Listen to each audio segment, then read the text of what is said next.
Welcome to Fantasy Pavilion, your home for fantasy sports.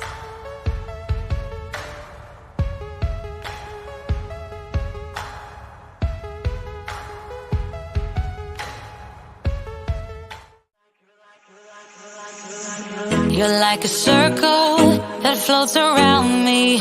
Team here, you all in the comments. Let me know what you all think. Poke some holes, right? Lord, guys, these much. Guys, thanks for watching. Lord. All right, time to go. Please tell the people the team that you back to, please. Well, I can show you. That one right there. God. I'm going to edit that out in post, right? Welcome to the Fantasy Pavilion. We go live in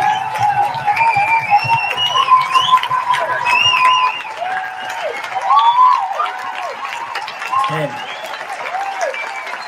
Number 9. 8. Yo! 7. Number 6. 5. Entry.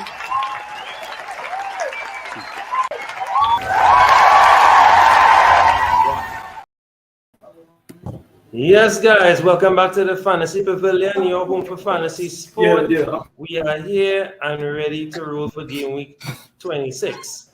And I'm joined here with Paul, our Manu expert, and of course, Kapil, our high-flying expert, doing well right now, right? I can't wait to see a score, Kapil, for game week 26, because we saw some very high scores. And of course, we did a team last week, and we'll also go through that score as well, Kapil. So, decent game week, Pablo. Don't have to tell me the scores yet, but decent. I mean, I know I'm in the group, but for the viewers, decent score for you. You had a fair game week, Paul. And if Paul hear me. Paul hear me? I think he's sticking. Yeah, I think Paul has some connection issues, no problem. All right, so let's get straight into the action. Paul, hear us? Okay, I guess you'll get locked in just now. Yeah. So of course, I have a bad connection. That's all. All right, no problem, Pablo, no problem. All right, so we like to do a quick review before we get into the action, but we'll do some select games. We won't go through all. We'll do some select games. But of course, just want to start with the first game, the game that kicked off our game week, right? Most importantly. Let's take a quick look here. So, of course, we had Fulham 1, Wolves 1. Was not expecting this at all. Now, Wolves was one of the double game week teams, Kapil and Paul. And shockingly, they had a big return in Sarabia. And this fraud Jimenez with an assist, he always does that. It always comes up randomly when we don't need him, when nobody taking him on. And always reminds us, how frustrating he is. And of course, Solomon for Fulham consistently again coming up trumps with a goal, and Robertson in the back with the assist. So nothing from Reem and nothing from Leno in terms of clean sheet points. But Sa with 4 saves, so he managed to pull off 3 points. You had anybody in these games, Kapil and Paul? Anybody at all? Yeah, Bueno. Right. He got man in the match, but apparently that didn't translate to points. Sadly, no. This is not F1. F1, you'll get that. You'll get points for that, but not in FPL. Oh, Lord, that's a problem. But nobody from Fulham. No, they not any Fulham. Assets. Yeah. Right. And Andreas before, but I sold him. Right. So that. Yeah. But you don't find it was weird all of a sudden Bueno back? Bueno was out for a little bit and then bam. I think he was benched the Liverpool game. Okay. And he came on a half-time, I think 8-0. He had a bad game. Right. And since then, he replaced Ace-Nori. So I think they're playing back and forth. Now he injured, so. Right. All right. So as I said, we're not going to go through all as usual because we have a lot to unload for this episode. So Leicester 0, Arsenal 1. Arsenal won with doublers this week. And a very interesting one here. Now, of course, we thought that Leicester would have piled on a lot more pressure, put more problems on Arsenal, but it wasn't. It wasn't so. I mean, they looked good. Not that it was terrible, but the 1-0 does not make it sound as close as it was. It was a pretty decent game from Arsenal. Arsenal handled the pressure well, and they were able to hold on for 1-0. And of course, Martinelli again on the score sheet, right? Again, hurting people, Kapil. Us. Hurting us. Yeah. Paul, Hurting did us. Martinelli hurt you? Paul. I know Paul back with us. Yeah, I'm back with you all. Actually, you're good now. Yeah. Yeah, so having some issues with the laptop. No problem. Did Martinelli hurt you this game week again, Paul? Not really, because I got points elsewhere, so it didn't really hurt me. Yeah. And of course, Trossard. Big up Trossard all the time. Trossard coming up trump right now. We're seeing the formation, or we're seeing what Arteta is doing with Trossard now. So it seems that Trossard might be getting the pick ahead of Nketiah, playing up top, and then Nketiah will come on and get some minutes. And we'll see the impact of that in the other game. Right? So, of course, Ramsdale 6 points, no save points there. Ward, no save points there. Right? So we'll move on quickly. Another game to highlight. Let me see another good one. We could talk about this one because, of course, everyone would have had assets in this one. So Bournemouth hosted Manchester City. Again, City conceding a goal. So 4-1. I mean, one goal is not the end of the world, but we're not getting those clean sheet points unless you had Ake, right? Unless you had Ake. Of course, big up Lerma with the goal and Solanke with the assist, right? So Solanke is one of the main assets we will talk about from Bournemouth. So that's cool. Yeah, we call that one. Foden. So Foden was a goal and assist. Haaland back on the score sheet, goal and assist, and Alvarez goal and assist. So all three contributors contributing all the points. They scored and they assisted. Right? That's a pretty cool phenomenon. That's something you see every day. I find that was pretty cool. So yeah, where do we start? Foden. I mean, we'll talk about him in our new segment. We'll talk about him. But Foden looking all right, or nah? You're not convinced? Well, I think with Foden, the minutes would equate the points, and I think we predicted Foden will get a lot of minutes since the restart of the Champions League, which he has. So Foden minutes will equate the points. So the minutes is the problem. So we can't really predict that aspect. But once Foden playing, he will tick along consistently. Right. All right. I with that. And for you, Paul, Alvarez looking like a decent shout kind of coming weeks. We have Champions League that's going to be kicking up even more now, or no? He's too much of a fringe player for you. Yeah, he's too much of a fringe player. I wouldn't take the risk. And you know, with Pep always rotating. You know, Pep doing the Pep roulette. So yeah, I he's one of the French players for me. He isn't locked in, so I wouldn't take the risk on him. All right, no vex with that at all. And of course, well, Haaland is Haaland, right? We don't need to talk about Haaland at all, right? Yeah, it's just good to see him scoring again. Now we have to talk about Liverpool. Now I won't touch on this particular one, the 0-0 one, right? But Kapil, did you end up going with a Liverpool defender? Yeah, I thought Liverpool defense was higher value this week, and it showed to be with Van Dijk and Trent. I ended up making 3 transfers. I brought in Darwin, which was not it didn't pay off. So, it didn't pay off, but I had Trent, I had Salah, and I thought Salah was a bit unlucky this week. I don't know if you watched the Palace game. I did. Yeah, where he set up Trent on a free kick, which was going in, and Henderson it hit. So that was points for Salah, points for Trent, and then he had hit the under of the upright. The upright, correct. Yeah, it could have gone in at the game out. So I thought he had an unlucky week. It could have been a very fruitful week for Salah, captainers, and then if Trent goal had went in, it'd also be.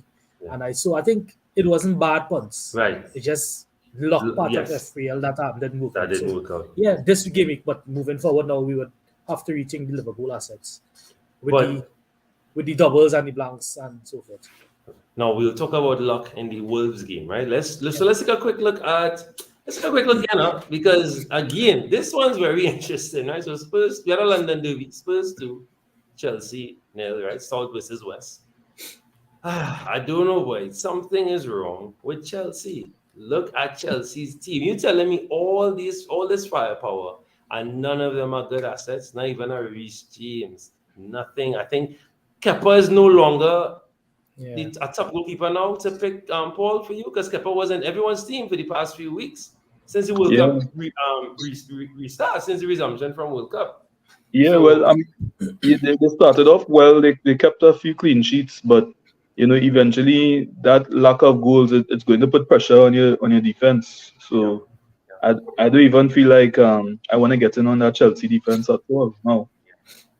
Whereas a couple of weeks ago they looked like good assets, but But anybody at least convincing you on the eye test at all, or any XG, anybody at all, just to say, go well. They're a big team, big players. At least have one person. Anybody at all, Paul? If you had to force yourself.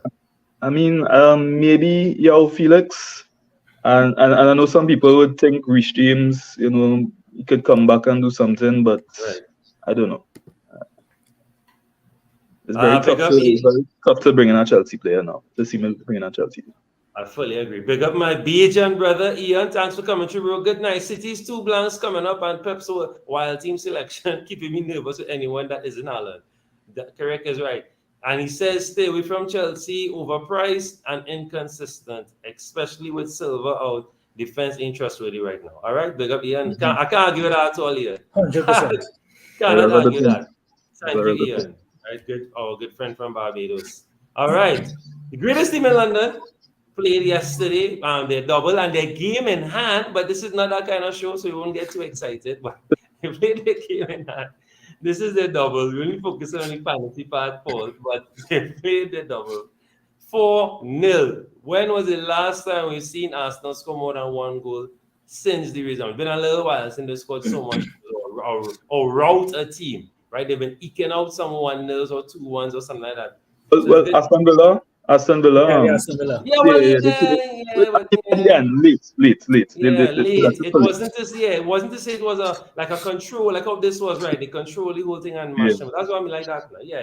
Because that 4-2 does not reflect how the game went. It was definitely not a 4-2 kind of game. That's true. Right? That's true. So Ramsey with 7 points, 5 saves, Pickford, nothing at all. Zinchenko, Mr. Kapil.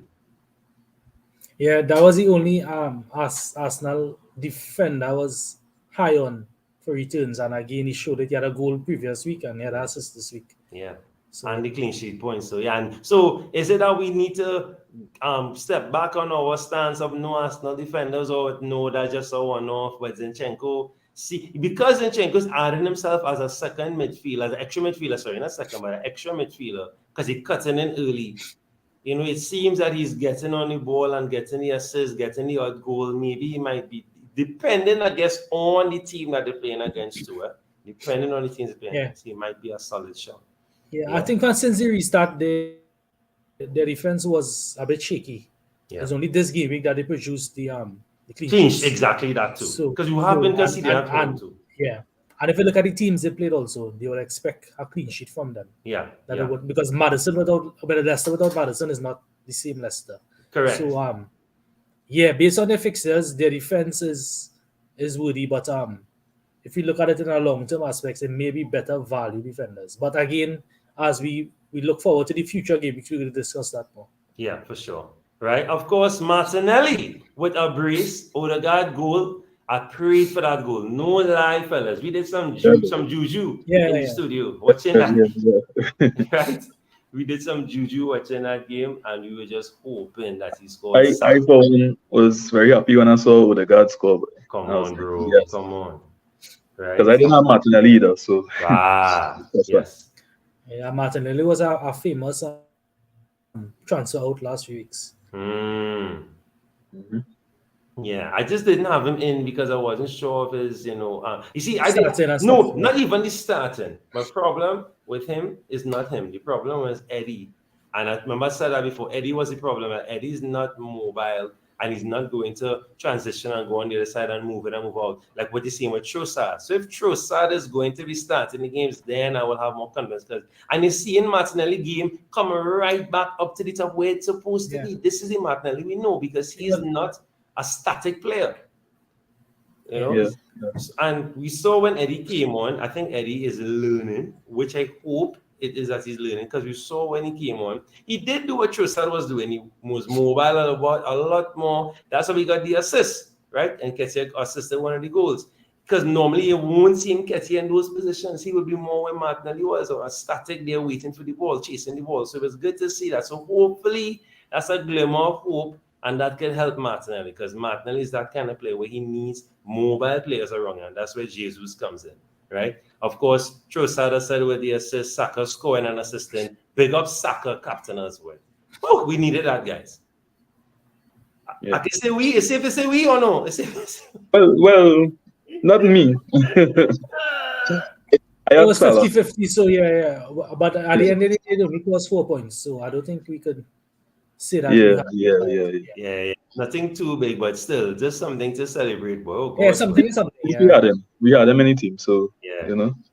Okay. But because the only person that would have really outscored him is Martinelli. Really, Martinelli would have given this game week. I think the only two players outscored Saka was Van Dijk and Right, and that's not too bad. You won't get too upset with that. Nobody had Van Dijk, so yeah. Well, except for Paul.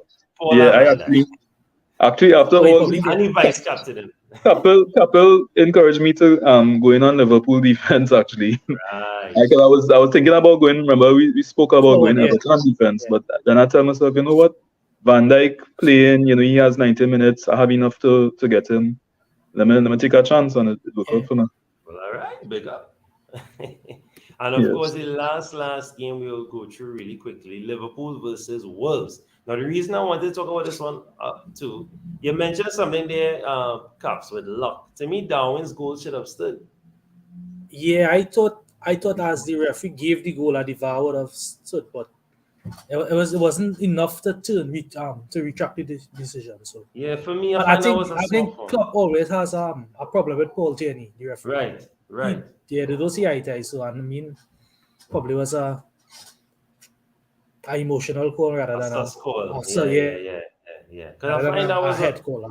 That was funny. That was really funny. Liverpool too. I think Saka had just scored, and when Darwin scored, I felt a bit relieved. Yes. Emotions went back down with the disallowed goal. FPL is a roller coaster. It's a roller coaster. I had the 3 games on because Man U's playing FA Cup as well. So at that one, I did the Liverpool game on and the Arsenal game. So when I was celebrating the Saka and I turned, I was like, because and then like,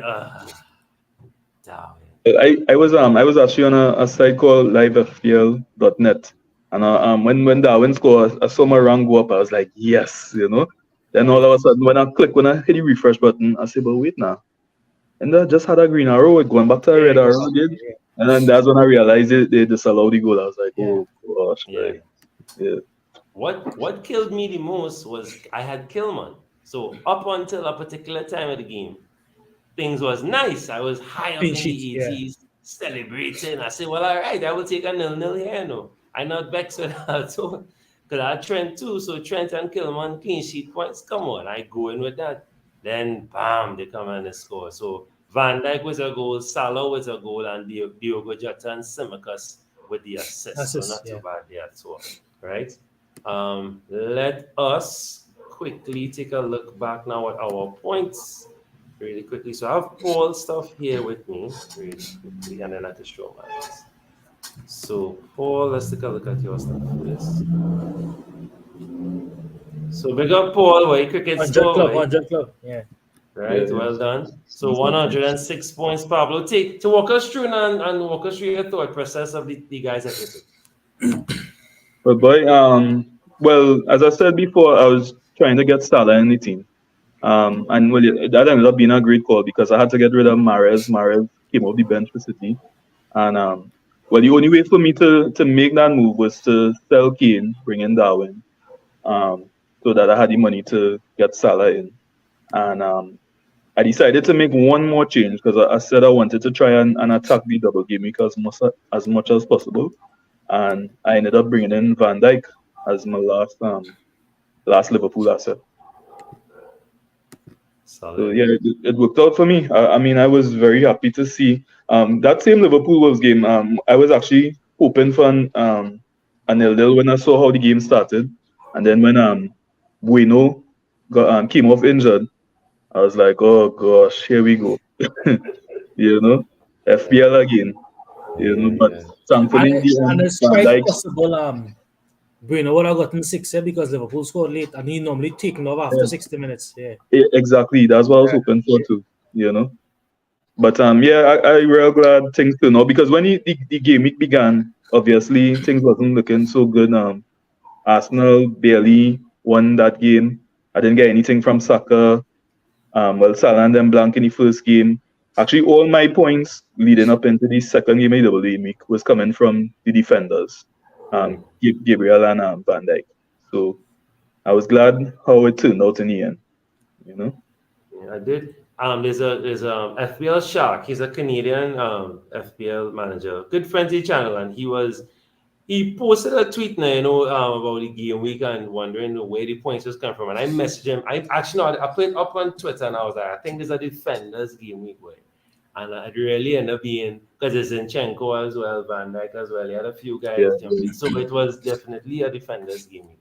But Yeah. Paul, big up to you. This was a very good acquisition here from you for this game week one. And it's good to see that way. I'm glad for way. It's need that way. It's need that boost sometimes. Sometimes they need a little luck. Yeah.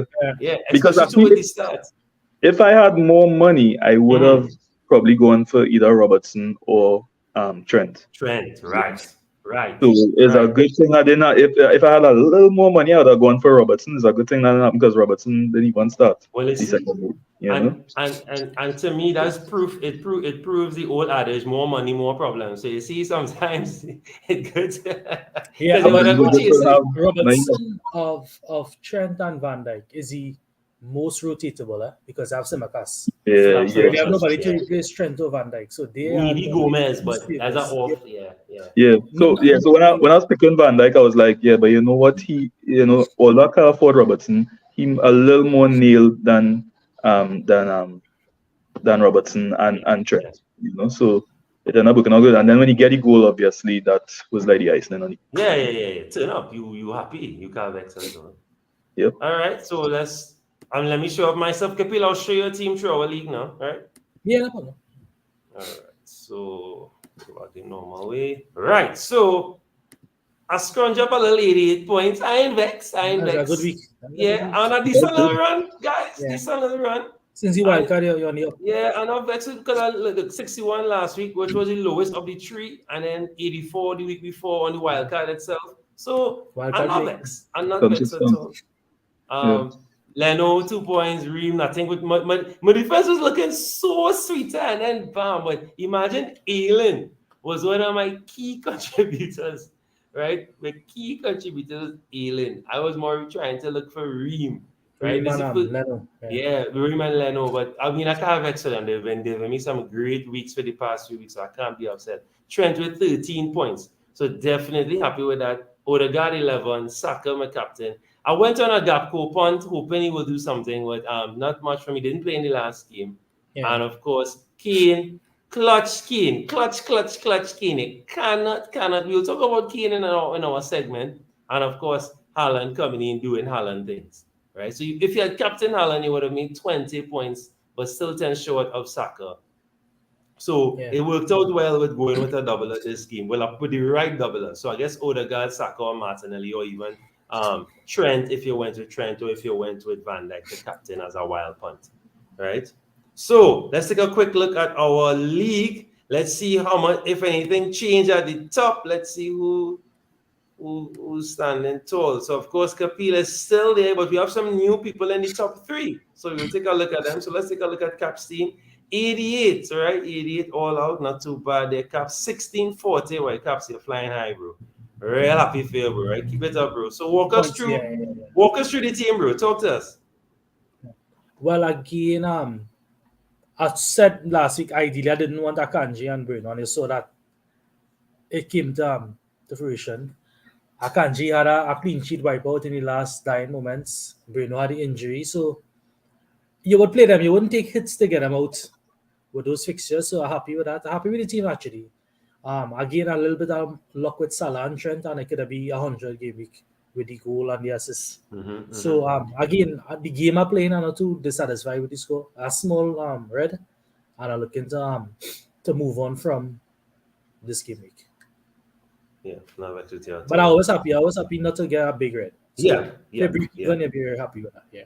And your team was bare to it because I mean, of course, you have certain men you Yeah. can't get rid of. So I mean, I won't be I already upset. took a minus, so I didn't want to take additional Like hits a to bigger get hit. Akanji and those guys. Yeah. Yeah. But ideally, Van Dijk was the player that I was looking for. Right. All right. So I, as I say, but well done. Keep it up, bro. You're doing bits, bro. You're doing bits, bro. You're doing bits. Right. Let's take a quick look at the at our top three really quickly. So of course we have Jonathan Matuk. Let's see. So he had 83 points. White in the back. Salah, Odegaard, Saka, Haaland, of course. He had Iheanacho, the Sunil punt, and Yeah, Keane. nice and differential team there. Yeah, not bad at all. He had double Everton defense. Went hard fit. Yeah. Right. Apologies there. I saw you pay them, bro. It didn't pay off. Did not pay off. But it's a good show. And you have Ashish, a good friend, man. Your friend, 92 points. All right, Ashish. Nothing real. So double the in the back was nice. He had Trent and White. Yeah. So that's 26 there alone. And then of course Bueno making 29. So 30 in the back. Then he had Saka, Salah, he went for Gakpo as well. I really thought Gakpo would do something this game week. And of course Nketiah because he assists and Haaland. So not too bad at all. Decent little team there. Yeah. So let's get straight into the action. Because you have a lot of assets now that doing well, and we could talk about them now. We could bring them into the fold. So of course, buy, sell, hold. Hey, big up Akib, boy. Akib, thanks for coming through, bro. How much points you made, bro? How was the game week? Right? Our friend Akib there. So of course, buy, sell, hold. Paul, we'll start with you now. But this game week, a lot of there's certain people that were what's the word I want to say, boy, that were exiled, and now they redeemed themselves. And there's a whole team that has been exiled, a whole team in red that has been exiled, and now they might be redeeming themselves. So let me see how you go here. I'm not trying to influence your input here, but let me buy, sell, hold, run through what you will do. So start with buying who even if it's not for your team, just in general, if you're trying to guide somebody, buy, sell, hold. I think you need to have Brentford assets. Try and get in on Brentford somehow. I know everybody going to be looking to get Brentford assets because they have the double game weeks. They have a double game week in 28, I believe. If I'm not mistaken. 27. Sorry, 27. Mixed up the game. 27 and 29. 27 and 29. Yeah. And they play in the blank game week 28. So definitely get your hands on Brentford assets if you could. Obviously Tony is a go-to. Rhea, who else? Ben Mee, Brentford defense especially is pretty good. So I would try to get one of their defenders as a differential. Yeah, Ian asking a real good question anyway. This is the problem here. Do you all think Tony getting banned soon? Just want him those next 2 weeks. Boy, wait till from what I read, I think at least April is he hearing. Yeah. So we know in March. So I think it should be fine for the next 3 or 4 game weeks. Yeah. I heard the same thing too. Post double in 29. Yeah, you can make the call to get him out if you think it got in too close. Yeah, I would have. All right, so that's your buy there. What about your sell, Paul? Sell. I want to say, the same guy who brought my points, Van Dijk. You'll want to try to get rid of Liverpool assets. Maybe you don't have to get rid of all right away because they after this matchup with Manchester United Sunday, they have a easy fixture next. I'm trying to remember who it is. I think it's Bournemouth. Bournemouth away. Yeah. And then they blank in 28. Yes. So me try to get rid of at least one of the defenders, Van Dijk. If you have Trent or Robbo, Darwin too is he's not set in stone. I remember he had an issue. He missed the first game of the double game week. Remember Jota is back, Firmino is back. Right. So there could be rotation there as well. As the games come thick and fast. So yeah, I would try to get off Liverpool bandwagon. All right. And what about your hold? Definitely holding the Arsenal assets. Okay. I don't want to sell the Arsenal assets yet. They don't have any double game weeks, but their schedule is very, very good.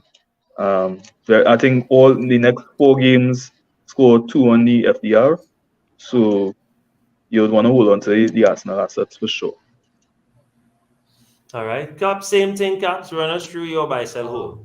Well, we mentioned the Brentford, so I will go with Brighton. They take some Brighton assets in because they have similar, although they're blank in 28, but they have 2 doubles in between at the either side. So they would navigate 28 to suit, but they need to get your Brentford because they are improving team, they score goals, and there's value in the defense also because all the defenders is cheap. So they'll be good for team value if they want to go for the more higher hitters like the Kanes and the Haalands and so forth. So you look to get on the Brighton train. In addition to the Brentford, you're also looking to hold. I would hold Liverpool. I would hold Liverpool assets this 2 weeks because more Liverpool assets meaning Salah and Trent. Salah likes to score against Man U. He has a good record against them in the last few years. I think it's more goals than games in the last few years. So Salah is a good option against Man U. He could be a differential too. And this week, captaincy could be sort of split because you have Haaland with Newcastle, you have Saka with Bournemouth. So I would even be brave if I want to play brave and go Salah at home against Man U. Because that game, I could see some goals scoring in that game. So I would hold Liverpool. I would hold Haaland because I saw some hints that people would want to sell Haaland to attack the following game weeks because he would blank in 28 and he won't have a double in 29. So, but at your risk, you sell Haaland because let's say you sell Haaland, his ownership is 200. He scores, that's a lot of people passing it there based on the, I don't know the exact maths right now, but he's a dangerous player not to have. And I think he's the only Man City asset that is worth having. So you hold him because Man City will always score goals, whether they're playing a single game week or double, as you saw last game week. And sell, I would look to sell Nketiah because he is no longer starting. He looking a little out of sorts. I think he has a slight knock. I know we was high on Nketiah a few weeks ago, but you can see quickly how the FPL roller coasters work. Yeah. And Nketiah is my top priority to sell, so you're probably selling for Tony or a Brighton striker. The Brighton striker Ferguson is actually looking good. A good 4.5 asset. He's playing, he's scoring. So you can look to offload Nketiah for one of those, start tackling doubles. All right, I ain't vexed with that at all. I have a bit of a, let me see. Yeah, Rashford likes Liverpool. I like that. Rashford likes Liverpool as well. Yeah, but I mean Rashford is non-negotiable right now, so that's why we that game will have goals. That game will have goals. Like I would hold on to the just as couple. I agree with couple. Hold on to Salah, if you could, and get rid of. Well, for me, get rid of the Liverpool defenders for that game. Liverpool and Man United defenders. So for me, buy Watkins. If you have not done that already, they have a decent run coming up and he's on Fuego right now. If you're looking for that lower, if you want to offload Eddie, well, now Ferguson is a great shout, cheaper shout, so people might motivate him and he could facilitate some big midfield moves, no problem with that. But yeah, Watkins. I would say hold Kane. Kane right now under the radar, but Kane doing his thing. Yes, it's one goal, but it's vital. That's 6 points. Come on, vital, bro. So I think I was actually going and say you could if you want to make the switch, Salah to Kane, Right. Yeah. Right to bring him. Yeah, but that might just involve some hits. Well, it might involve. It's so expensive. Yeah. Unless you're using your wild card too, that could be an option. Because Kane, the good thing about Kane, he playing game week 28 and all the games coming, and he has a good schedule too. Yeah, he has some good fixtures as well. I like this question. Worthwhile selling Haaland for 3 weeks for those couple blanks for Watkins, then swapping back into the 3? All right. The problem with that is in between 30 and 33, they're playing Southampton and Leicester. Two of the weakest teams in the league right now for defense. Defensively. So you could do it, but at your own risk, knowing At that your own risk. Yeah. Haaland against those teams mentally just going in with a loss already before the game week starts. Yeah. But Again, play a game. Because I know it's a great shout. I love that shout from Ian because that's a real good shout. Because as you say, right now, Watkins doing that job right now. So why not? Yeah. Why not? That's a good shout. For me, sell. I'm struggling with sell because I can't. I need to have people to sell. Don't get me Eddie and them, but I think it might be time to offload some Wolves, man, and they could go in the Brentford direction to get the defenders, because and they'll be more or less at the same price point anyway. Yeah, those defenders cheap. Yeah, so I think you could offload your Wolves now because I know some people had Wolves men for a while. I had Wolves men way before this double too, so you could offload your Wolves men and go Brentford. All right, moving right along. Transfer reader. So who's on the transfer reader? Kapil, start with you. Who on the transfer reader? And in the comments, if you want to let us know in the transfer reader, let us know. You can contribute in any of these segments. Kapil, take it away. Yeah. Well, we mentioned Brentford, we mentioned Brighton, so we won't go down that part again. I would go João Felix for the next 3 weeks. They're playing Leeds at home, Leicester away, and Everton at home. And Everton away from home is not a good team. They get blast from Arsenal last week, and 2 weeks before they beat them 1-0 at home. So they are different kettle of fish next. Away from home, sorry. Yeah. And I like a little punt because of how the game I intend to play the next few weeks.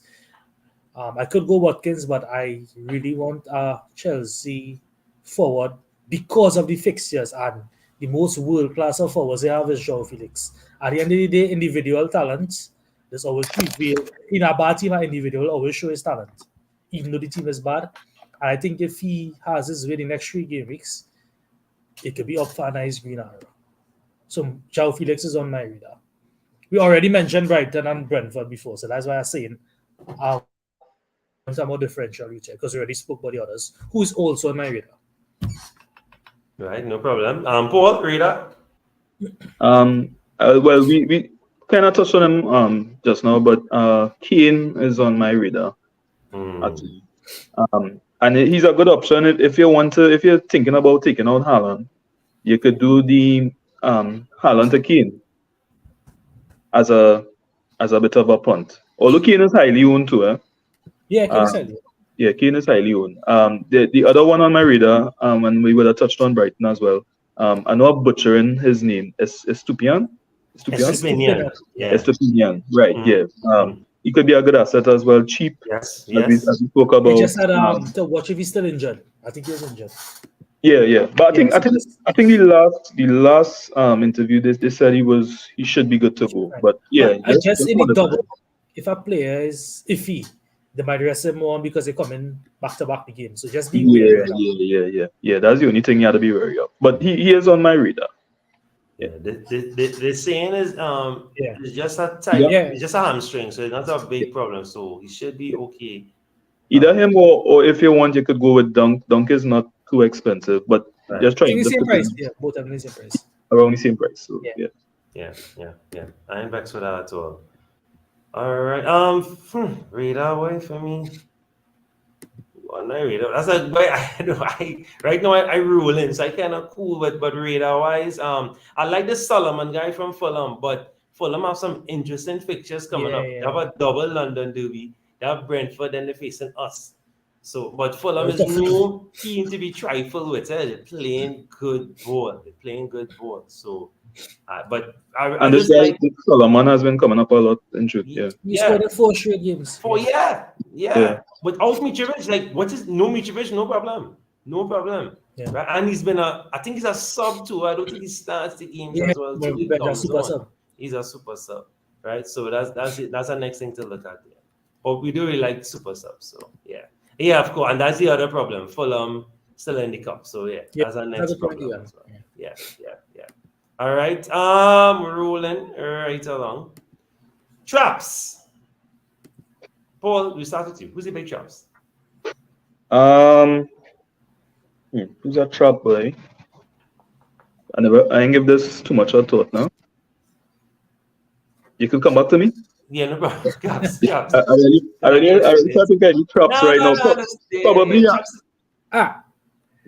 Yeah, go ahead. Traps. I think a trap you could make playing the game is switching around your Arsenal assets. If you notice, they kind of evening off at the end. 1 week Odegaard get the double points, then Martinelli Blanken. Then the next week is Martinelli double points, Odegaard Blanken. Then the next week is Saka double points, both Blanken. So I think a trap you can make is switching around your Arsenal assets. Get 3, stick with them. Use your transfers elsewhere. In terms of players, I know I was high on João Felix just now, but Chelsea players are traps if you think about it in the long term and based on their form. So just because I say Felix is just my game, but in general, they are traps because they're just not cohesive as a team. I mentioned the punt on Felix is an individual punt more or less than a team punt. Some players need the team dynamics to perform, but Chelsea just not performing. The defense is conceding soft goals. In fact, they can see them soft goals. They're just not confident. So Chelsea players switching around your Arsenal aspects. See, Ian mentioned Foden, and again, Foden is a good player once his minutes is guaranteed. But yes, he's a chap in the terms of we don't know what Pep will do. There are a lot of blanks coming up. KDB was out ill, so I mean that could have been KDB's spot. So yeah, I agree with Ian with the Foden. But but the next couple game is to Man City defense and midfield on the whole are traps also. Traps, yeah. They just stick with Haaland. Yeah, I was going to say City on a whole is traps. Once it's not Haaland, big trap. Big trap. And Chelsea defense is a trap too, because I know people might be tempted by the defense, but that's a huge trap right now. Paul, anything at all, Paul? No worries if no. Yeah, I agree with Couple there, especially with when it comes to City defense. Pep is going to rotate. You know, if there's one thing sure about, Pep will rotate, especially if he's still in Champions League and he's still in the FA Cup. You know, he's going to and he has a deep squad, so you can't get too high on Foden. I mean, yes, Foden played well the last couple of games, but you know, Mahrez is there looking. They have the Kevin. You know, they have a deep squad, and that defense especially. I don't want to go anywhere near City defense in these coming. I learned my lesson with them since you restart. Yeah. Right. Differentials. Talk to me. High on João Felix, but again, I would not advise that you follow my craziness. Right.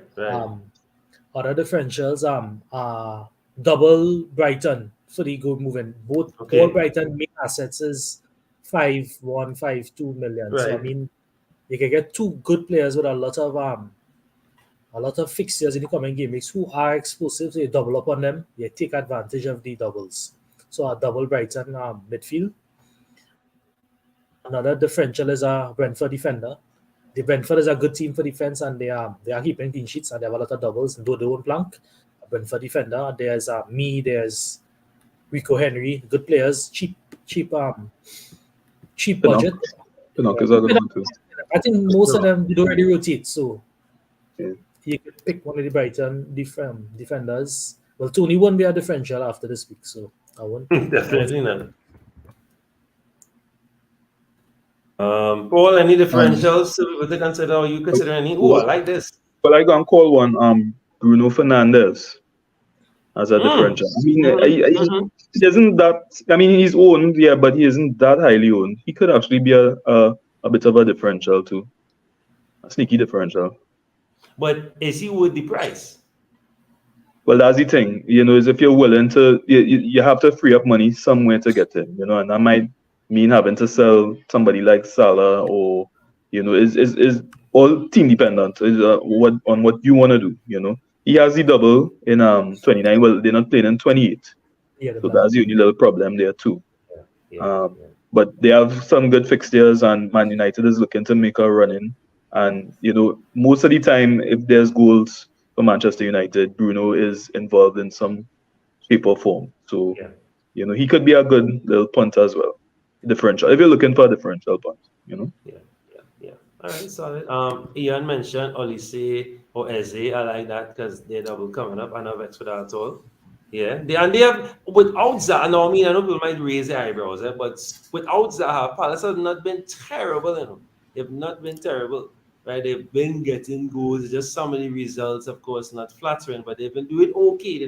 They haven't been run out 5-0 and 8-0. You know, they've been doing okay. And Olise and Eze has stepped up, especially Olise. Olise has stepped up big time. Right, and I agree here. Bruno might be too pricey, but he's a good shot. He's a good shot. Olise and Eze, yes, they have a double, but there are other midfielders that have doubles, better That doubles, more and appealing. more informed, better teams. So Yeah. it's just your way out against which midfielder you want to maybe put one. But Yeah. for me, no. But again, play your own game. I could Yeah, they call have a one double. more. I could call one more. Hold it on for me. I'll come back now there, Paul. Yeah, good. Yeah. I was going to say Madison could also be a good shout as well too. They No fit, blank game week, and they have a double game week. Yeah, once he fit. Yeah. But they had the I double think- game week in 29 as well. And I don't think it's bad. I don't think it's bad matchups. I think you should read up on the press conferences tomorrow and hear what the managers say. Yeah, Especially those who for that sure. stuff, because there are a lot of injuries. And Ketia could possibly be injured. Darwin is always 50-50 these days. You have the Estupinian call, you have the Madison call. So there are a lot of injuries you could Yeah, that could change how you pick your squad. Yeah. yeah. And anything about it, before that double game week, I believe there's an international break as well. So Yeah, so that's always bring up some injuries. it might affect your future planning a little bit too. So you really have to watch to see. Since how you them follow injuries- Manu so religiously, I wanted to ask if you think Bruno is worth the money. I think Ian asked the question. Well, how much is that now? 9.8, right? Close to 10, yeah. Yeah, close to 10. It will take a little bit of doing. If you're on your wild card, I could see how we could fit him in. You know, but if you're trying to get him into your squad now, it may be a little bit too much. Especially if you're trying to fit in the Arsenal assets and you're trying to get a big hitter, it might be a little bit too much restructuring. And what about if you think Bruno and the Man U team will eventually get tired based on they have the most hectic schedule since the restart? They're playing almost twice every week. So you think eventually maybe game week 33, 32, 34, there could be a chance that they get tired, some little muscle injuries, so forth. Yeah, Because I really sympathize with some of those players and the schedule they had, especially Man U. Yeah, well, I saw in the last game against West Ham, he tried to rotate and rest some key players, give them a little bit of a rest. So it's not past Eric to rotate the squad a little bit, but I know the focus is on at least trying to get the best team, the best 11 out for every game, and every game is important right now. You know, you can't. You know, there's nothing you could say, well, all right, I don't want to put too much into the Premier League, or I don't want to put too much into the FA. Everything is important. So that's the only thing with Manchester United assets. There's that little bit of, you know, when they go and hit the wall, you know, when that tiredness will affect them. Because it feels like it coming, you know, especially with, you know, every 3 days you're playing a game, you know. I feel like this week, like Liverpool could show up that tiredness a little bit, yeah. They could show up that tiredness because they'll be fresher. Again, Liverpool playing for top 4. I think Shaw have a knock as well too, you know, so that could be. Yeah. But let's see how it goes. But I really hoping, you know, even if the defense falter a little bit, at least we could still, you know, try to hang with Liverpool in that game, because Liverpool is starting to get growing confidence. They won 3 of the last 4. Yeah. They kept 4 clean sheets, you know, and they playing at home, and the motivation to finish in the top 4 as well. Yeah, that's a Liverpool. That's the only shot they have to reach Champions League. They can't overturn that deficit from Real. Nobody gonna beat Real 3-0 back at home. So Yeah, they have to beat top 4. And I think they need to beat Man U if they want to get out top 4 to climb on Tottenham, because they have games that with teams above them. So I guess they need to win those games to more or less reach up in the race for top 4. I see Ian making a point, and this is true. Bruno doesn't rest. Like Bruno is he like an energizer bunny, He's a but machine. he's play Remember right Salah. through. Remember Salah. Salah is also no rest. Yeah, You know, yeah, the four trophies last year, he played every game, every yeah. minute. It's Almost very rare to see Salah or Bruno get rest. Those are guys who you could they kneel. You're sure you could bet your bottom dollar, you could bet your house, land, everything that them men playing every week. You know. And again, One good thing with I do one good thing with Bruno. in the Europa, they could look to win their games in the first leg, try and more or less secure it, so they could Yeah, find a rotating yeah, leg. yeah. I Because think funny enough, they're still in the league race, you know, because Arsenal could slip this to the City if they draw. They yeah, could yeah, get yeah, what yeah, so again another play for everything. Yeah. yeah, yeah. So I saw Jared put the slide for back on the menu.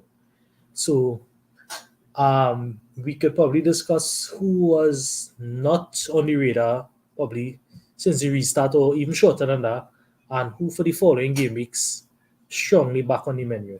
Who you think would be on that list? Let's see. Who is back on the menu?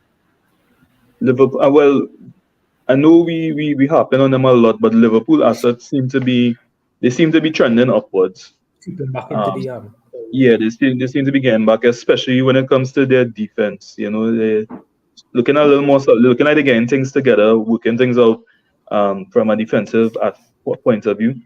And they don't have. I don't know how their schedule is. I can't remember how bad their schedule. If it's very tough. I know they have a few I tough games in think between. They have to play this game City. week is Manu, and Yes, then there I is think they have to play City soon. there's Manu, then there's City and Arsenal. Yeah, That's yeah, that's like up to 30, and then from 30 the fixtures look attractive again, especially for the defenders. But yeah, I think Liverpool upturn is due to a recent upsurge in form from Trent. If you look at Trent looking different from where he was before before the break and then after the break, where they got the blowout from Wolves. Trent is now looking like the old Trent. So again, in the game against Manu, I could see Liverpool concede, but I could also see Trent get attack in return. So I think Liverpool form is based on how good Alexander Arnold plays. yeah, yeah. I see somebody saying Emerson and Foster, Iana again. Keep assets with nice fixtures. Yeah. Yeah, West Ham also have some good Some of them fixtures. have a double in 29. West Ham doubling 29, huh? Yeah, but I Yeah. don't think Spurs will again for the season. So if you want to go Foster, you can maybe go the West Ham keeper for the same price. I think he's around the same price. Okay, yeah, yeah. Right, big up Sham in the chat. Hey guys, thanks for Good down night, for me good a night. little bit there. Problem, man. So we can deal with the back on the menu. The first and foremost, the obvious one, Kapil. Sham, you'll tell me if you agree. Martinelli, obviously, but He was is it off worth the menu. bringing him in? You know, huh? He was off the menu. He was off. Yeah, he was off. He was off form. Dropping price twice. Yeah. Yeah, I mean, yeah, but I didn't take him on my team. I found that he was still getting chances. Okay. I found he's still getting chances and stuff. I didn't take it on my team. But for people that didn't have him in their team, if he continues playing in any false 9 position, I think he'll stay. I think he should be back on the menu. All right. Caps, anybody that caught your eye this game? Well, myself and we were just discussing that Liverpool players, they're looking to have a little confidence in them The now. whole So, team on him. yeah, especially Trent. Trent is again, I feel hard done by the goal that Henderson Robin weekend. Yeah, boy. That was Yeah, that was good. that was very bad. That keeper wasn't reaching that. Yeah, So, that was score. That was score. Liverpool players back on the menu. Myself, we were also discussing Madison. Once fit is always back on the menu because he has a dozen blank and he has a double in 29. And we mentioned the Brighton players, the Brentford players. So I don't know if I have anybody else from that list we were discussing. No, I think that's solid. But to me, Brentford always on the menu. It's just that, of course, we worried about Tony. But now that you gave us a little update there with the hearing a little later, he's safe. To be honest, I think that might happen at the end of the season. Yes, correct. Yeah, they won't disrupt the season. Yeah. Mm-hmm. But you think, I mean, not to talk that kind of talk, but I think he's safer because again, it's not to say that the bets or whatever it is that he did, the wages that he made, it was not for Brentford demise. It was always in a positive way. So I think that is what complicates the I think situation. Trippier did something similar and Yes. got 10 months or something. Yes, yeah. So I could see getting a ban, but I'm not sure how long the ban. It's just only is the number of charges is what have people notice it. But if you look at it, it was positive. But we'll talk about that another later down the road. Back on the menu, what about any Aston Villa assets? Now I'll keep talking about Watkins. Watkins more of just a transfer radar punt, or is he back on the menu for sure? Or not yet?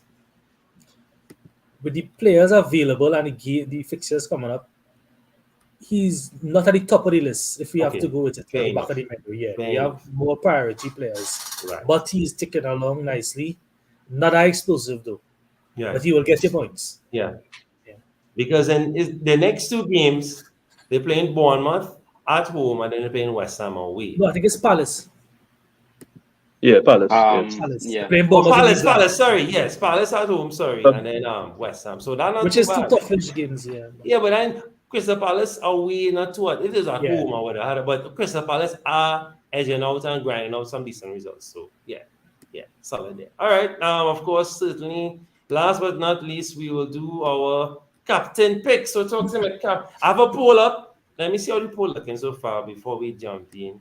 What people saying on the poll. Oh, I didn't get to put the poll, but I had a poll up on Instagram. I was asking about Saka. So I put Saka, Haaland. This number, I have it here on my Twitter.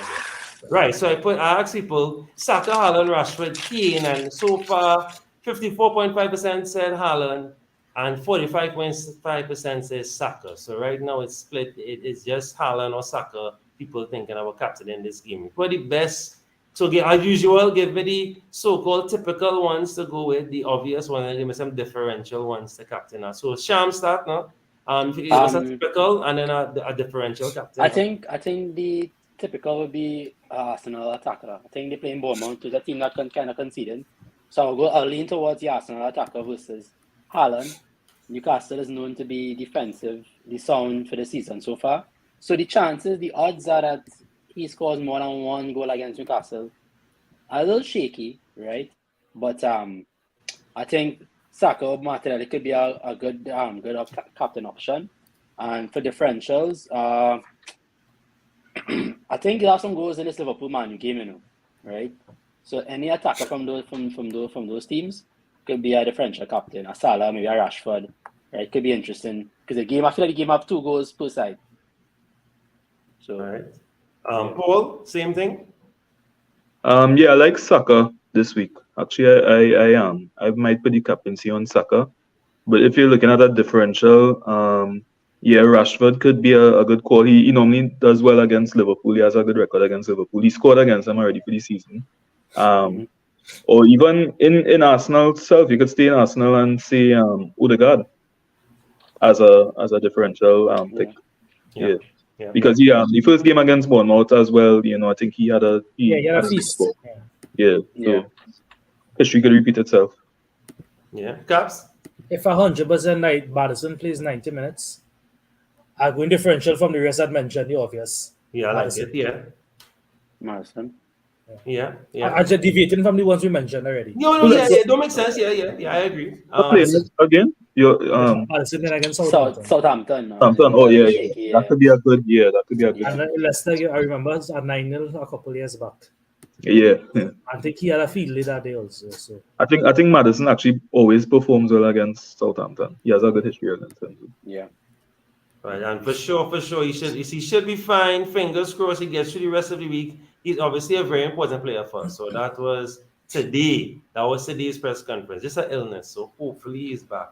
I want to shout out somebody, Kane. What do you think about that? Playing Wolves. Yeah, Playing Wolves away. I mean, the problem I have with Kane is that he's not explosive.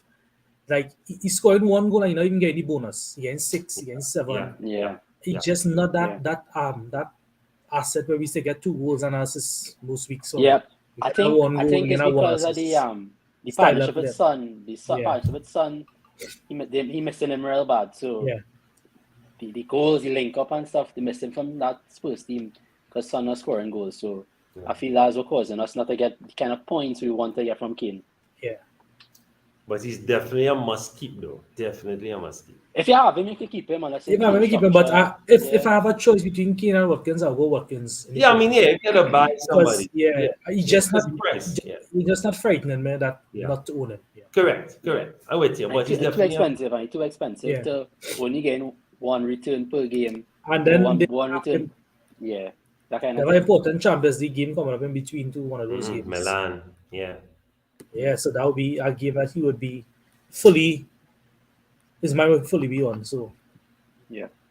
But I think Rashford is a decent shout too. But as Liverpool facing Man U, who's the best? If you had to captain somebody from that particular matchup, who's the best person from there? Salah on a good rise, Rashford on fire. Who's the best person to go with there?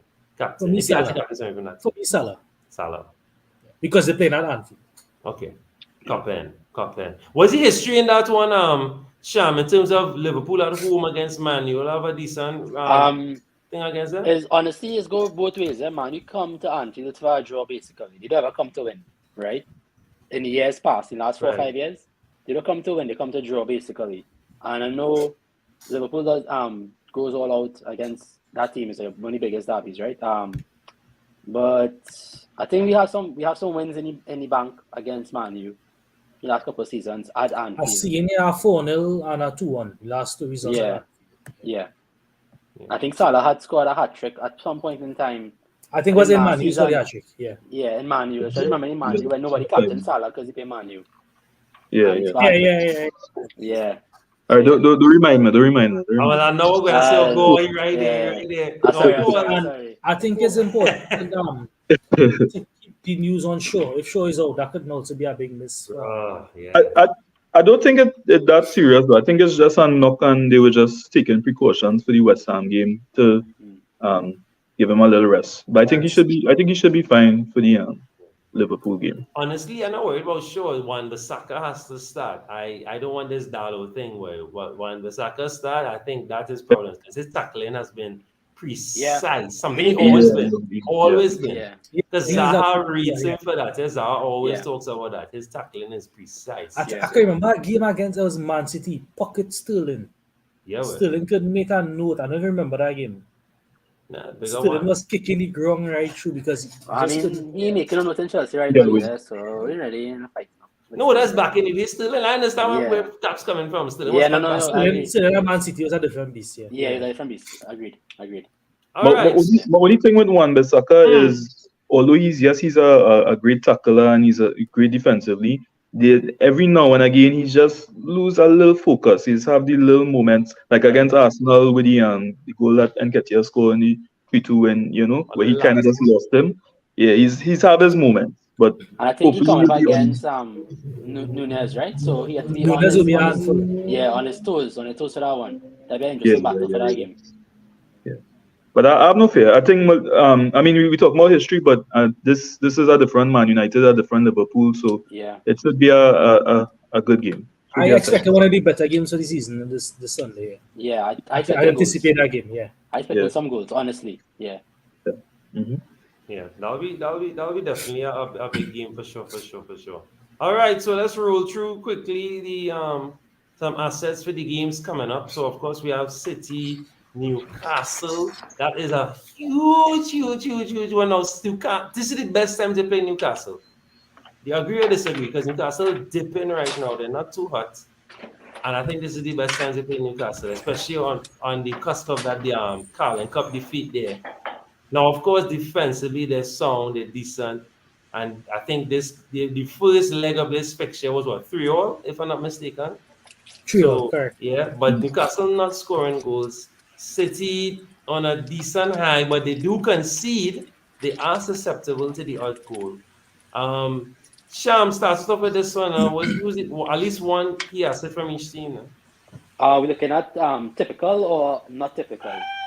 Not typical, because the typical. Yeah, no, I want to be hard in there because I don't want the typical because obviously it's easy to say Haaland and you let the Champions League everything have real factors right now affecting City.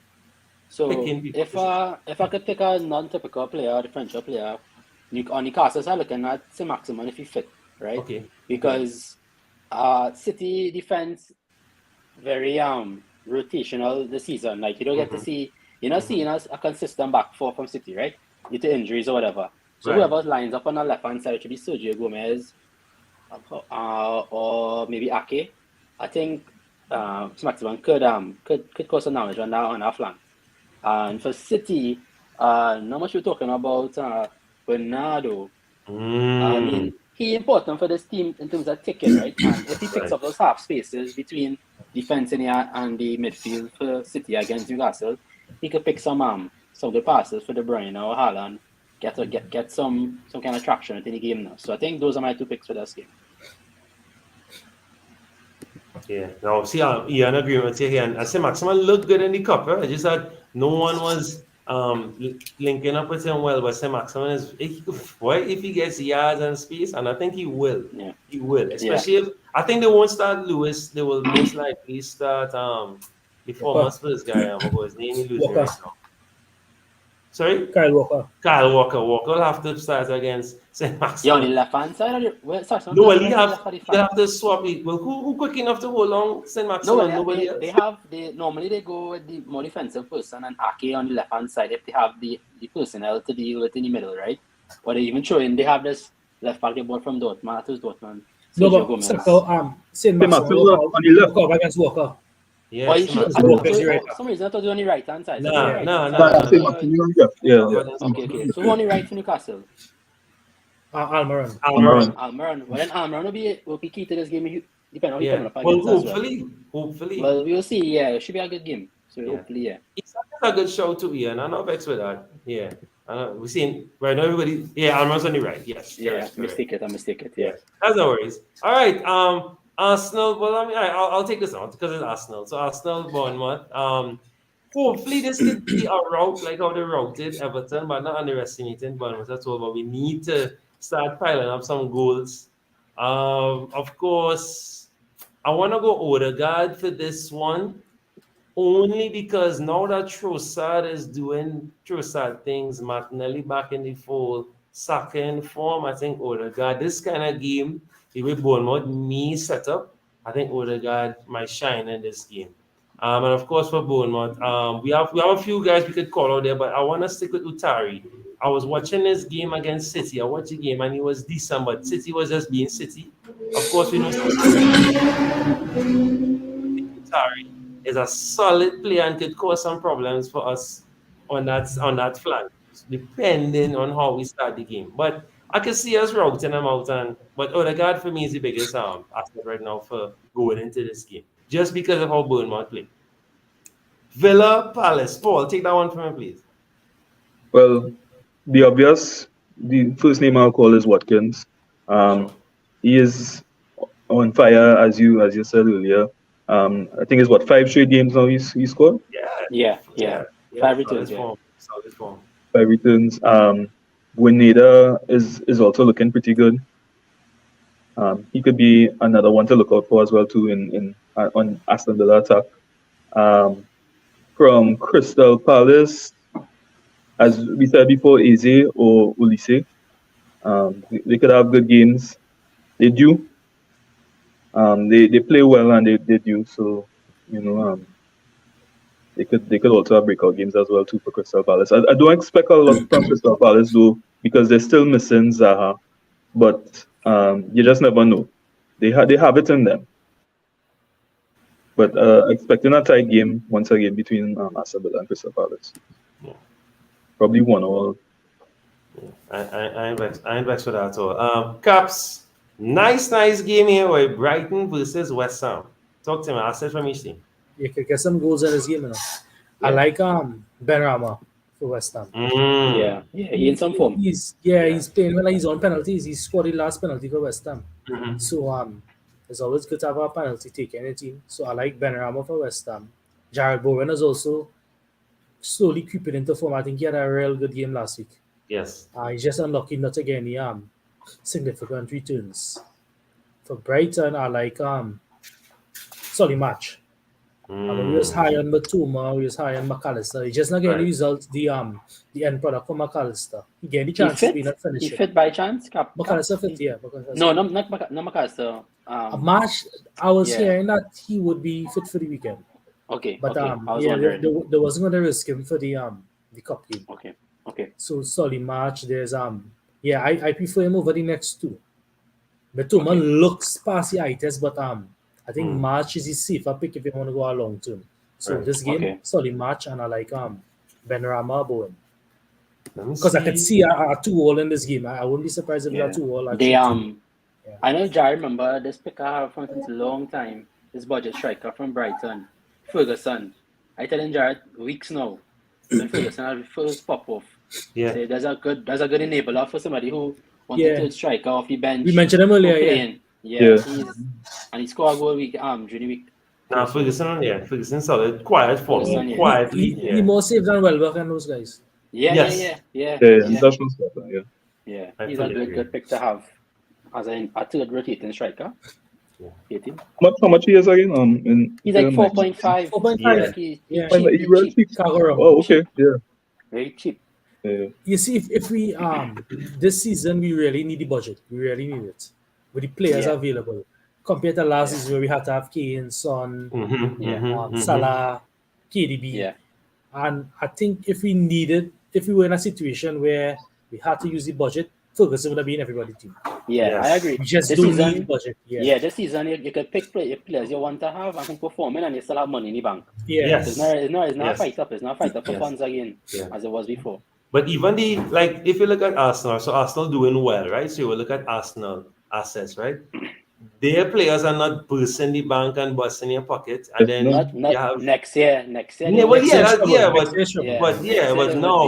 But no, you could have 3 Arsenal assets comfortably and still have your Haaland, still have your Keane if you want Keane, Then of course, Brighton with Mitoma doing well. So it have solid assets to go next for. FPL season we'll get a kind of inflated price for most players because they want to make up for this year how all the players were kind of cheap.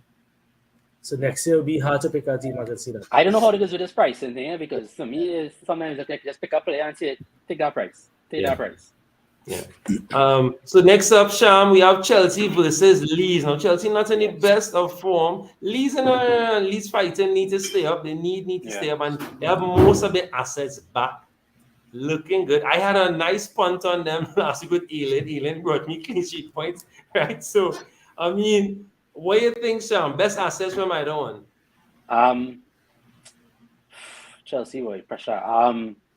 They're not scoring goals, you see. That's the problem. They're not scoring goals. They're not looking. They're not in sync. They're not in sync, right? And I want to back an attacker from the team. I just don't know which attacker they're going to play, which attacker they're going to, who's going to perform for any day. I think João Felix. Yeah, I was going to ask you your opinion on that. Yeah. I think João Felix looks the most dangerous in the team, right? He looks up fit, right? So I think he might be the best option, right? And for Leeds, I mean, I can't go wrong with Nonso, and I think I want to see how the midfield play this game because I think the battle will really be in the midfield for this game, really and truly. So I think I'm looking at a low-scoring game for this one. So maybe a defense might be good. A Kepa, you have Ealing, like you say, Ealing. You get some clean sheet points and you move on again. I do see much goals in this one. Okay, next up we have Wolves Spurs. I'll go with Caps. Wolves Spurs. Not inspiring. Wolves Spurs. Sarabia is a good player for Wolves. Last game. He could have scored more than one against Fulham, to be honest with you. I agree. He had a chance against Liverpool too, to be honest. Yeah. I think he had a kind of half chance, And again, I see him as a good player in the world scene because he played for Spain and stuff, so you have a lot of experience. And for Spurs, well, they have your safe Kane, but I find Emerson Royal lately getting in the attack. I don't know how he performing. No, he used to always get the chance, we just never used to finish him, to be honest. But he's doing well. He's doing really good. And really good. You won't be surprised if Spurs nick a 1-0 and Emerson Royal. And Emerson, assist or score. Yeah. So I'll go with Emerson Royal. I'll go with Sarabia. I like those shows. I like those shows. Yeah, I good shot, good shot, yeah. All right. So I'm trying to do it in a way that probably get your team. So I will do the Southampton Leicester. So Southampton Leicester now again, two teams. No, Southampton for sure in a perilous position right now. I just want to say, as a neutral, it'll be very sad to see Southampton get relegated. Just saying. But Yeah. that's just how life is. But it'll be very, I'll be sad. I'll be sad because they brought us. We had some real good times with Southampton. I mean, and you as a Liverpool fan, Sham, you owe most of your great times to some of the players that you would have bought from them. Yeah. Right. Liverpool Well, Academy. if they go down, we might have some players to buy. Liverpool need a revamp, so that might be easy pickings. Yeah. Who knows? Yeah. I can see this game going 0-0 because how cage is. But if Madison is back, it won't be 0-0. If Madison is back, then for sure. But I think if Madison back, I'm not even going to say Madison is asset. I'm going to say Barnes because he brings out the best in Barnes once he's on that field because Barnes has that. And Madison has chemistry with Iheanacho. Right? Yes. He does. I was not going to say that. chemistry, Yes. I was not going to say that. I fully agree with that. And Iheanacho's been playing well recently as well. Yeah. So I can see he could be a good point. Yeah. And of course, don't give Ward-Prowse any free kicks. So I'll go with Ward-Prowse and Barnes / Iheanacho as you'll bring up Iheanacho there. That's a good one. Look out for Che Adams as well too. Yes, for sure. Yeah, he has been Che Adams is a championship player. Right? Yeah. No, but he's been doing okay for them. When he goes dried up, they bought a striker to replace him. So I think the new striker, and then they have this winger, Sulemana, I think. If he gets some minutes and he's doing good, if he gets some confidence, he'll be a good asset for them, Yeah, but they're not contributing as much as him now. It dip a little bit. Ward-Prowse jump up a little bit, but if you look back at least if you look at the last 10 games, maybe 4 or 6 out of them, he has been doing okay for them. He's the only one because the goals dried up. The goals just dried up for them. Well, of course, so Nottingham Forest, Everton, Sham, give us this one, so I'll give. Caps do this one, and now let Sham and all right, no problem. And let Sham and Paul do the Liverpool man for me. For Nottingham Forest, I could see this being a Gibbs White game.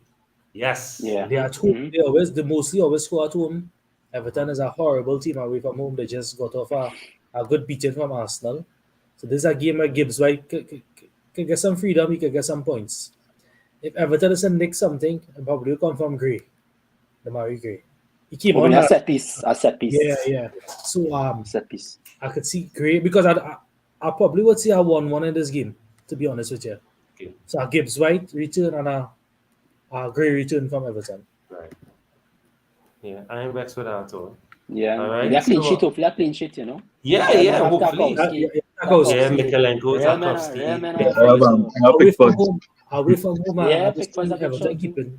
Because I was watching a stat on something. I think Norwich only didn't score in one home game for the season. Nottingham, So I'm sorry, Nottingham. So they're scoring. And they are fortress at home. At home is a fortress. I get that. You only know something. I think you'll probably know this, but Nottingham have more Champions League than Man City. For sure. Yeah. They have They're a bigger team. They have more fans. They have more fans than Man City. Right? They are all English club. It's an all English club. They won 2 Champions League in a row, I think. Yeah. And I think for Forest, Oria as well. I mean, he's performing good for them. Yeah. For the longest while, he under the radar for clean sheets and the bonus points. I think Kapil, you mentioned him last week. It was we were talking.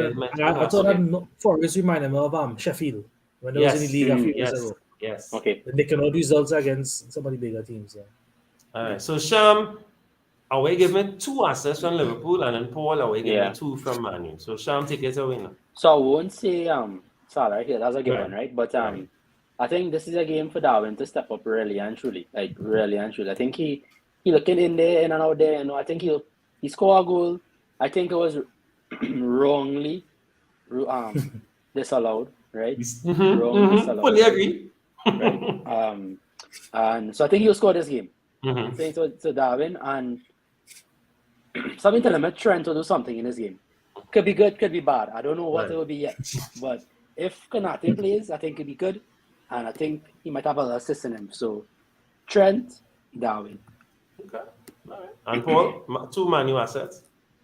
I'm looking at Sancho and Bruno. Okay. Okay. Yeah, to do something because Bruno, well, as I said before, Bruno is a lot of what is going well for Man United. Bruno is involved in. He's creating chances for others and getting chances for himself. And Sancho's confidence is back up. He didn't start in midweek against West Ham, so I believe he may start against Liverpool. He scored in the last game, in the reverse fixture, as well. So I'm looking forward to seeing. I mean, obviously Rashford, we know Rashford will be in and around and he'll be there, but yeah, looking for something from Sancho and Bruno in this game. Right. But I We think could the game, exploit Liverpool's defense a little bit. yeah, I think the game will be key for. I think Casemiro and Fabinho will be key for this game. I think if you don't want to have a good game, I think their team will be on the winning side because Casemiro really and truly, I think he is. It's not Rashford. Is not take on the highlights on the headlines, but Casemiro is the one that really doing a lot of the work, that organizing that team to push them forward and really win the tackles and stuff. I really rate him for that team. So I hope he do have a good game against Liverpool, but if he does, it'll be a tougher game for us. Yeah, that's a good shout. And he's the prime candidate for player this season for Manu. And I'm not even a Manu fan, but I just Yeah, point Probably out. get already. Yeah. Yeah. Yeah, Yeah. he's easy key, easy one in the engine room and just make it work in that midfield. Yeah. For us. Yeah. For sure. And that's why Liverpool's struggling because Fabinho not doing on in form, right? Yes. Liverpool's Yes. struggling, right? He got that support, so that's why it's so key to have a good 6 in your team. Yeah. He dip a little bit. Last but certainly not least, we have a London derby here of sorts. Interesting London derby here. Brentford versus Fulham. I'll take this one quickly. I'm gonna go with Mbeumo. Mbeumo to me has been very solid. Tony and Mbeumo linking up real good. I want to make I want to make Paul stomach turn, but I want to be careful. I was saying this, Paul. Listen to me, that they 4% reminded me of Andy Cole and Dwight York link up. But don't get vexed, customer. I just say nothing like that. I'm not comparing it. That's the greatest striking period ever. But it's just how they linking up telepathically. It's amazing. Okay, right? yeah, I could understand what you're saying there. Yeah, No. I could get it. I get it. It's not quite Right? your I goal, will but never yeah. compare it. I will never compare it, but I just say it, just remind me of how because the way they linking up, Tony not even looking back, and Buemo not even looking, he just puts in the ball and Tony is there and Buemo's there vice versa. So that's what it just flashing me back to those days. Right? And of course, Fulham, we have some key guys coming up. Of course, I always go with Ream, but I don't see a clean sheet in this one because Brentford are scoring goals. So I wouldn't jump on my Ream and Leno normally. We could go with Solomon and Vinicius. They have been the two so far that have been looking very solid. And I think Fulham and Brentford are on everyone's radar, especially Brentford with their doubles coming up just now. So there's some key guys to look for from either one. But if you should have at least one Fulham asset right now because they have been in an exceptional form, whether it's against the top 6 or the rest of the league, they've been playing very excellent. So I think it definitely should have someone and without Mitrovic, they've looked great because Mitrovic was their main talisman, but now it looks like it's Willian or Andreas, even Ream, because and Tete. You have to have so much options. Diop, all these guys are getting random bonus points at the end of the game. So there's some solid guys to look out for, especially with the blanks coming up. But I think Fulham are blanking very soon. So if you just have one asset, it might be safe to keep them for now. So yeah, we could move on to the last segment, our favorite segment, where we pick our 11. And bring that up quickly. And of course, any game week plans, we'll do some plans after because I have Paul's team up ready to show when we finish here. All right, so give me a formation, please, guys. And I'm not helping this time. To have 3 of you, so you'll run through. I'll just instigate any propaganda when need be. But talk to me, what formation are we going with? 3-4-3. Okay. Oh, Caps, you have before we go, I can't bring it up yet, but Caps, talk to me really quickly now. The team, just hold on, let me see if I can. The free team from last week. Hold on. Let me see if I can bring it up real quick there, Caps. Because it did do well. Right? I must say, because we did something a little different last week. We didn't do normally this team that we did is not a predictive 11. It is the team that we think you should just have along with your big boys that you're bringing in. And we ended up doing a free hit team, right? Team, because of course free hitting was the main option last week. A lot of people were thinking about free hitting, so we thought you would have jumped on that train. And we must say we had a solid team that did pretty well. So let me see if I can bring it up really quickly here. Yes, it is coming up. Oh, hold on. How much points our team got by the time they appeal? It scored 99. Okay, But okay. one of the players didn't play. So if we had a bench, we'd have get 100. Right. So this is the team that we went with last week. So Haaland, Darwin, Watkins, Saka, Salah, Odegaard, Tavernier, Gabriel, Trent, Tarkovsky, and Jose Sa. And this team scored 91. Right. So a good job, guys. Paul and Caps obviously contributed to this team, and of course, guys, in the comment section. So let's see what we can do this round. I see a lot of. Before we move on, really quickly though, are you all forced a wild card for this game? I see a lot of people talking about wild card on Twitter and stuff. You all forced a wild card, or you can roll with the 11 you all have? I have my 11, man. I could work with it. Paul, I know you said you're rolling off air, right? You're still rolling. I might just make one change. But no need to wild card. You don't have to wild card. No, I don't need to wild card. I have my 2 runs for that, that's already. I am 50-50 on it. I have a few fires with Nketiah. Oh, shit. Bueno no longer is an option. He's injured out. So I know bench practically because with Bailey, he's off and on as basically a 1-pointer. And there's a little period coming where I can attack. So I need to wait out in the next day if it's more feasible. But I'm 50-50 to be honest. So I don't be surprised if I call a shot on Saturday morning. No, when you think would be the best time to, I mean, I know it's situational, but like just in terms of a general guide, because we now know the situation with the blanking and whatnot, you have a better idea because of the FA Cup.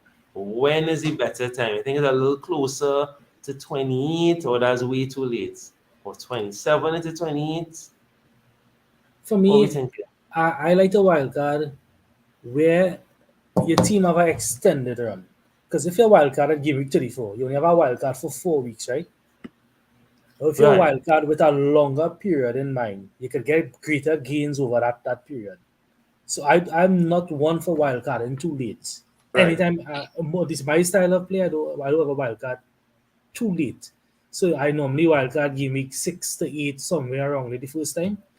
And last season, I wild card around game week 27.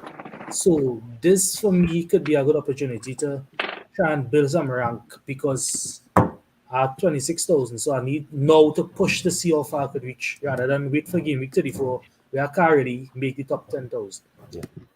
I ain't vexed with that at all. So now for me is a good time. Yeah.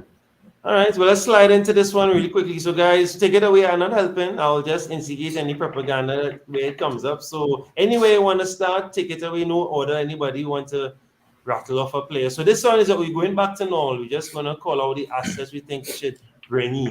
Maybe we should call that transfer 11. I don't know, but the players that should be in the team for this particular team. So, talk to me.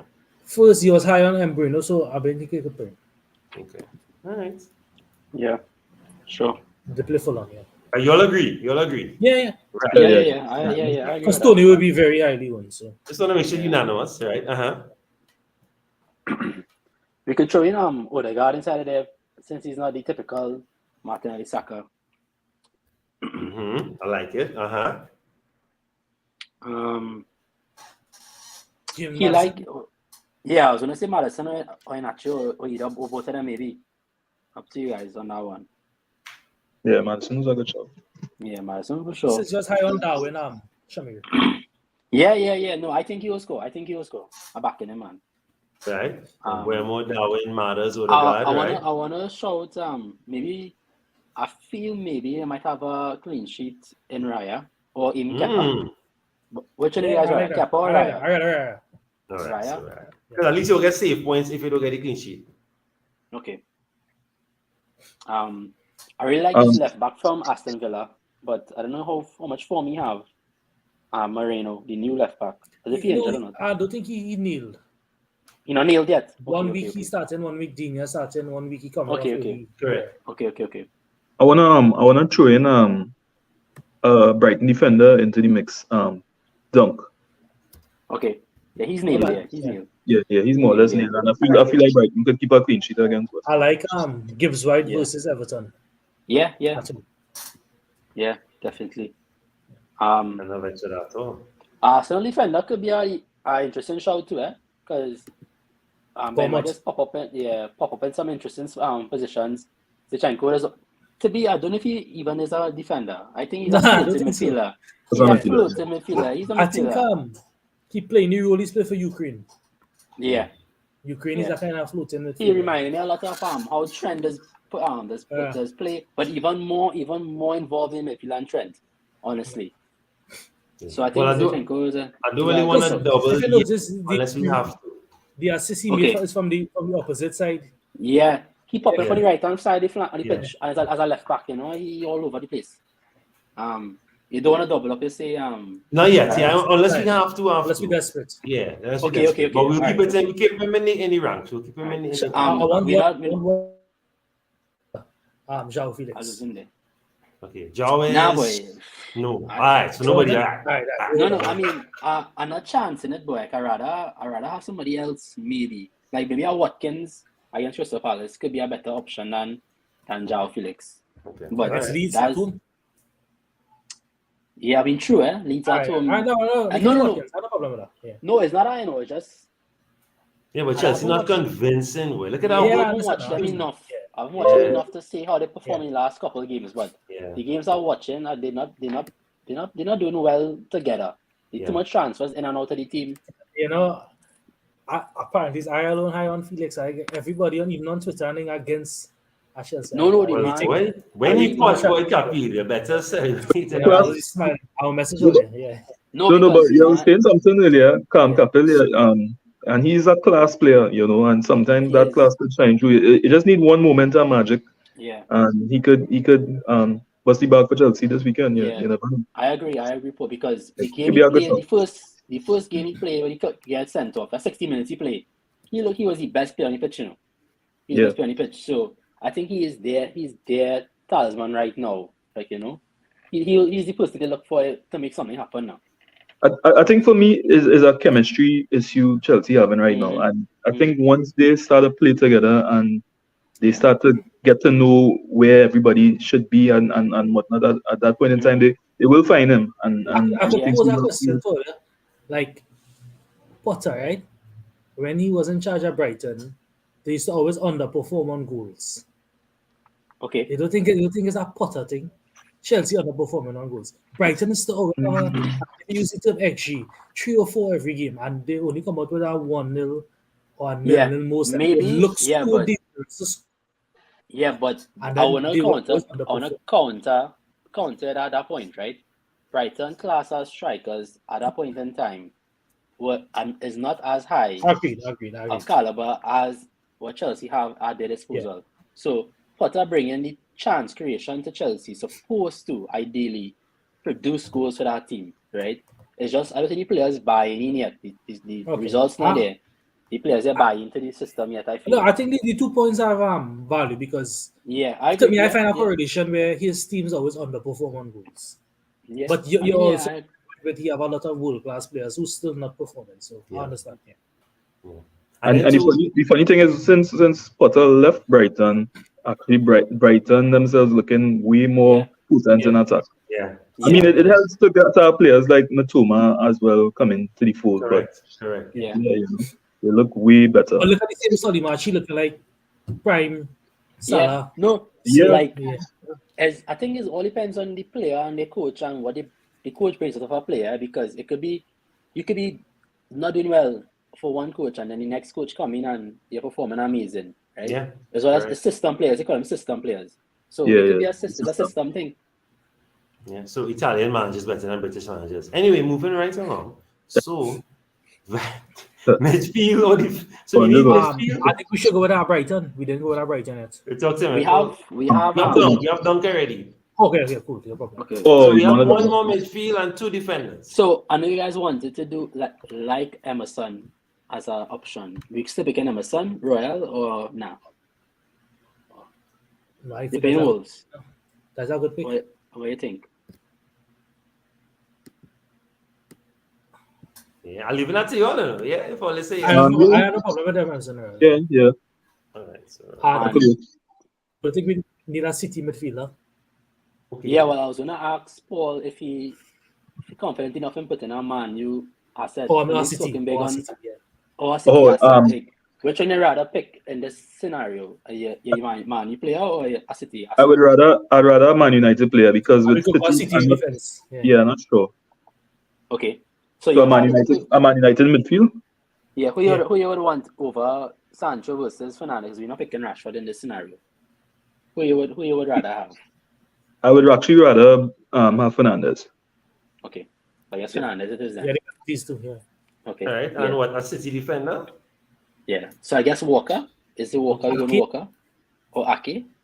Ake looking dangerous Ooh, on the Ake left. looking I don't rate dangerous. him. I don't rate him, to be honest. Quite Pep honest with you. like him at the Well, moment. I'd be Yeah. well, yeah, I'd agree, unanimous. Walker or But Ake? what options we have? Yeah, we go slash it. Ake slash So, Walker. so Diaz not playing these days. He injured still. I'm not sure what's going on his first fit. Diaz played recently. Yeah, Played Diaz the other played day, recently. He playing. Okay. Diaz played the last 5 games So or something. yeah, once he there, the City defense looks a lot better.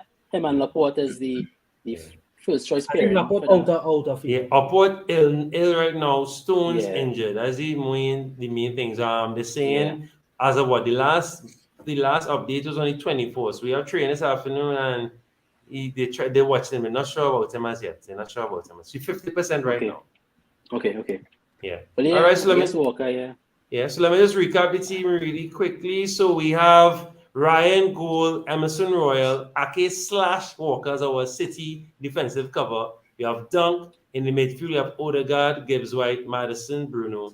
We have up top. We have Darwin, Watkins slash Joe Felix, and we have Mbuemo. So this is our transfer 11, or don't know what to call it yet. 11. The guys should have with your premiums, right? So before we jump off, let's talk about some game week plans. So, Paul, I have your team up here. Walk us through quickly your plans here for game week 26, please. All right. Well, my laptop was giving a little problem, so I just now had to kind of squint a little bit. Well, I see. Yeah, no problem. Well, for me, I basically have everybody I need any team. I mentioned the reason why I mentioned Darwin and Van Dijk. I don't know if it'll be enough against Man United, and I want to play Matoma in the game against West Ham. I feel like Matoma could give me some points. Yeah. And I don't want to bench anybody else. My Arsenal assets, obviously, I have to start them. I have to start Rashford. I feel like Salah might do something, so I'll start in Salah. The only change I may make with regards to Rico Lewis, well, what I'll do is I'll sell Van Dijk, seeing as he's more expensive, and I'll the defender I'm bringing in, I'm thinking about a Brighton defender, either Dunk or Estupiñán. Right. I'll just switch them out with Rico Lewis. Yeah. On the bench and just start the Brighton defender. Okay. Yeah. I ain't vexed with that at all. That's about it.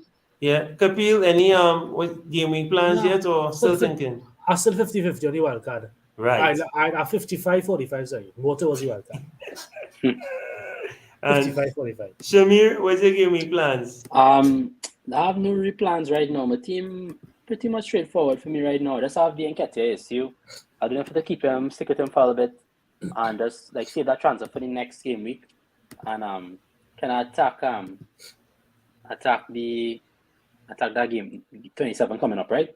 So maybe I might wholly transfer. Yeah, wholly transfer for now. We might drop the guarantee transfer now for Brentford asset and then keep them playing forward. But that's really it.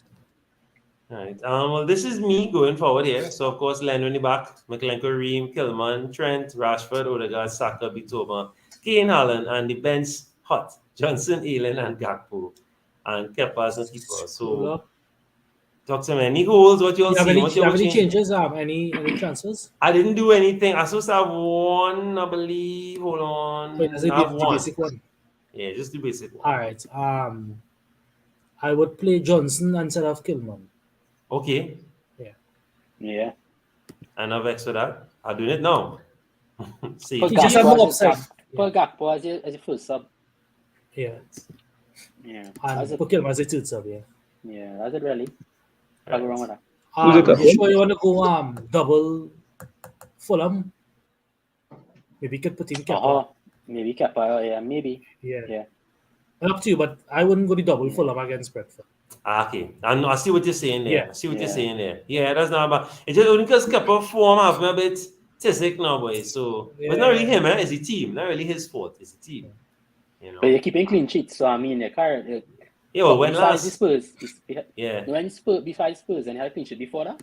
Did he? Why was that? So- No, he did lost. I didn't lose again. They I lose will, against I, Spurs, but this one I will see. I'll on defense with that one. Yeah, I mean, it's up to you, yeah. Yeah, on defense with that one because I'll I'm just still not too sure. spread around the points. if Yeah. possible.